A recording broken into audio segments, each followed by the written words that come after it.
Hey everyone, thanks for coming by Once Upon a Pots. Today we are talking all about this year's upcoming Epcot Food and Wine Festival.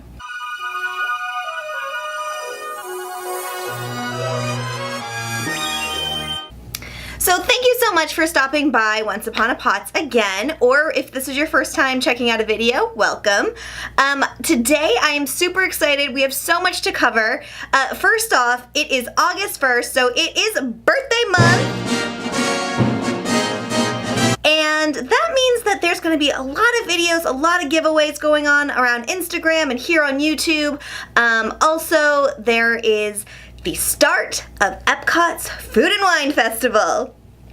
I'm so excited. So if those of you who know me from my previous life as a food blogger, you know that food and wine festivals are pretty much my go-to and my specialty.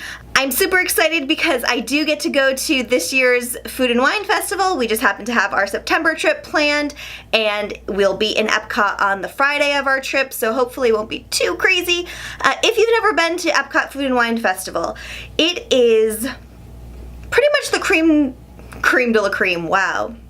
Hey, I'm have no food knowledge whatsoever. The creme de la creme of all festivals that Disney holds.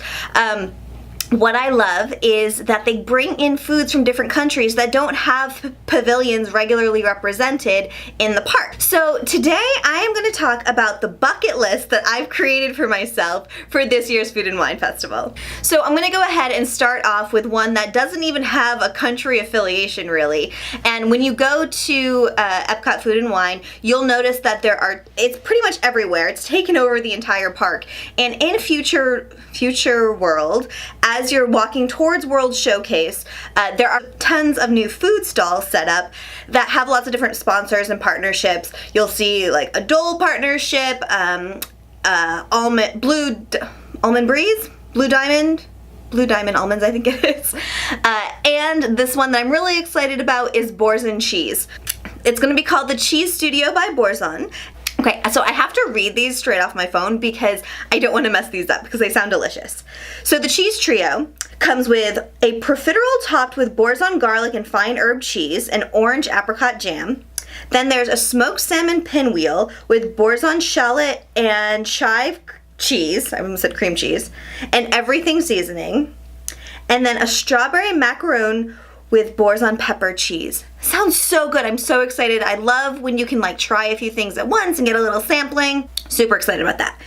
Then there is a maple bourbon Boursin cheesecake with maple bourbon cream, caramel, and pecan crunch. And I'm very confused by this because it says it's vegan. I don't know about that. How can Boursin cheese be vegan? If you know something I don't know, please comment below because I'm very curious as to how that can happen.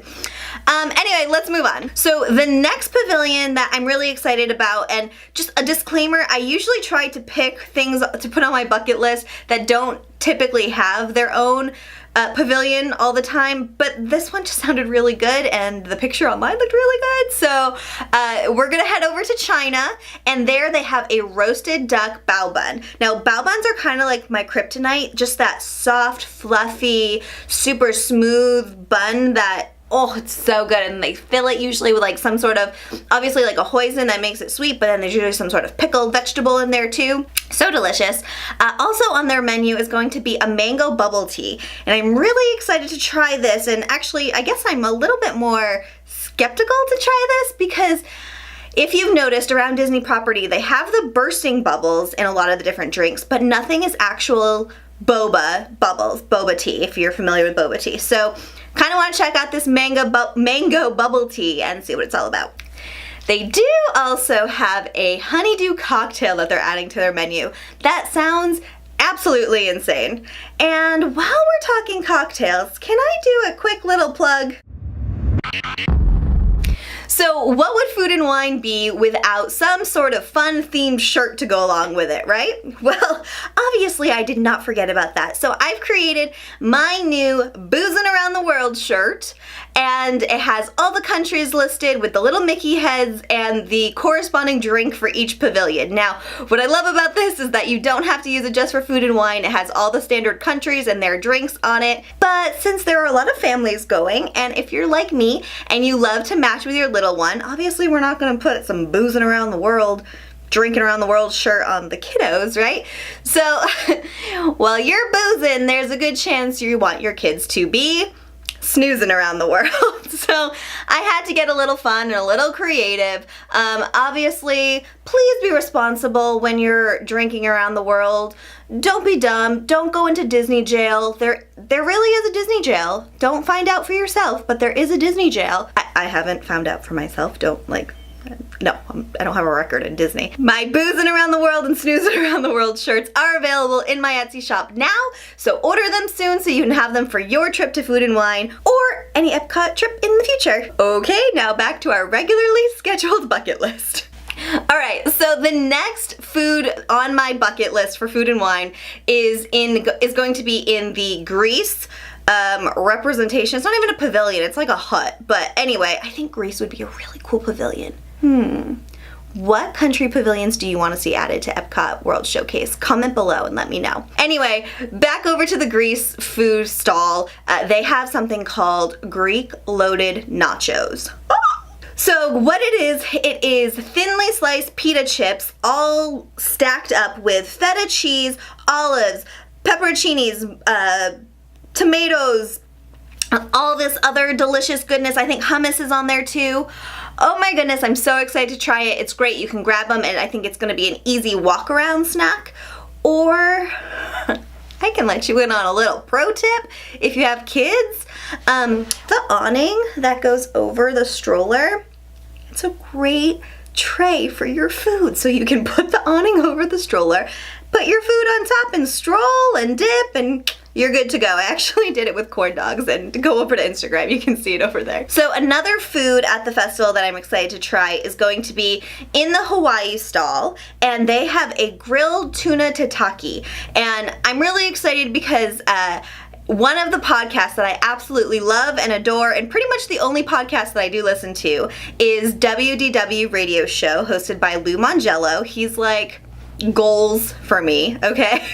But he did a review at the Nomad Lounge in Animal Kingdom and talked about this incredible tuna tataki, and I'm really hoping that some chefs talk to each other and maybe swap some recipes and some secrets so I get to try it there, because Nomad Lounge, I'm not gonna get Kennedy to be quiet enough long enough for me to like hang out in there. So hoping that the Hawaii tuna tataki is worth it. So another pavilion that is a regular pavilion all the time in Disney is Japan, but their list actually had something that I think both my husband, who's an insanely picky eater, and my daughter, who's a new eater because she's only 1.5, will actually really like. And that is the teriyaki chicken bun. And I'm assuming what it is, again, there wasn't a picture for this one, but my guess, and we'll see if I'm right, is going to be like a steam bun, which I don't know why this is Japanese, because usually steam buns are Chinese, but anyway, I'm thinking it's like a steam bun, fully enclosed, has some ground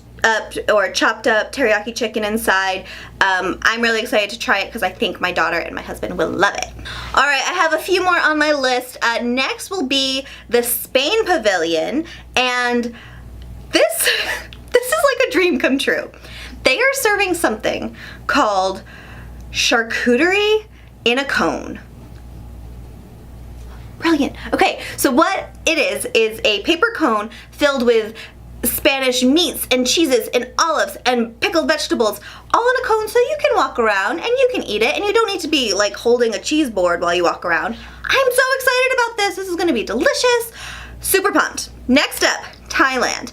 In Thailand, they have a shrimp and scallop cake, which, hold the phone, it's scallop, everyone.